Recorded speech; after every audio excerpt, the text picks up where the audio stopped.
Christmas Eve. That is funny every day of the year. It doesn't matter, you know how to save that joke till Christmas. Hopefully Drew did not get run over by a reindeer. Well, here's the problem, is that Grandma was carrying breakfast and she was not patient like Drew Koza when he was down at Assiniboine Park Zoo feeding breakfast to the reindeer. Did they get their breakfast yet, Drew?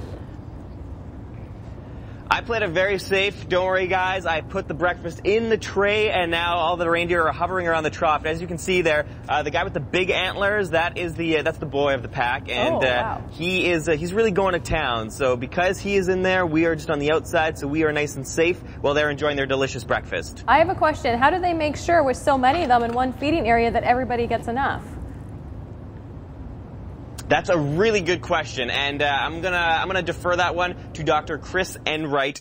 You are the head veterinarian here at Assiniboine Park Zoo, and the question was, how do we make sure that all these reindeer are getting fed? Because there's a big brute in there. How do we know he's going to be sharing with everybody else? Well, that's a great question. The important thing is we spread out the food.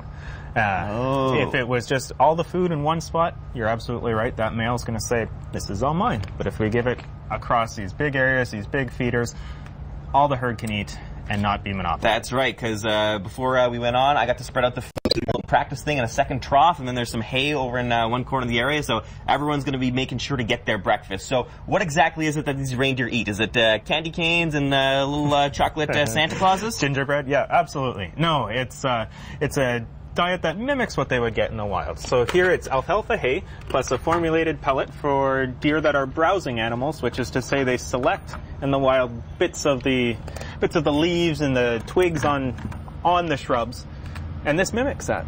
Now, when they were all walking in and getting their food, there was a clicking noise, sort of like when I'm cracking my knuckles. Why do reindeer click? That's a great question. And all reindeer and caribou make this noise in their joints when they move, and it's thought that it might help keep a herd together in a snowstorm because they can hear where the rest of the herd is. That's pretty clever. Now, some of these guys looking like they're working on some interesting hairstyles for the summer. What's going on with their fur and coats right now? Because they all look a little different. Well, that's absolutely right. What's happened is they're losing their winter coat. It's no longer minus 40, so they're getting rid of their insulation for the minus 40. And as a result, they're in various stages of getting rid of that old fur, growing their summer coat so that down the line they can grow a new winter coat to keep them warm next year. Now, I noticed that like the big one has massive horns, but all of the reindeer inside of here have horns. But with deer, just boys have horns, but there's boys and girls in here. What's going on with that? Well, that's a good question, and they are actually antlers. Horns are a different structure. So in deer, most deer, only the boys carry antlers, and they use them to fight over females in the breeding season. With reindeer and caribou, both sexes carry antlers, both the boys and the girls carry antlers to help protect their babies, and the boys carry antlers to fight over the females. Do the antlers fall off? That's right. So these antlers, they grow in the summer into the fall, and then they fall off. For the boys, they fall off in the fall, and the girls, they'll fall off in the spring. And what's pretty neat is a little earlier on we saw the guy using his antlers as a back scratcher, so that's a really handy built-in function. And if I remember correctly, their antlers are covered in velvet. Why is that? That's because right now this time of year those antlers are growing. They start from basically nothing on their heads, and they grow into, in the case of the male, the antlers you see there that are absolutely huge.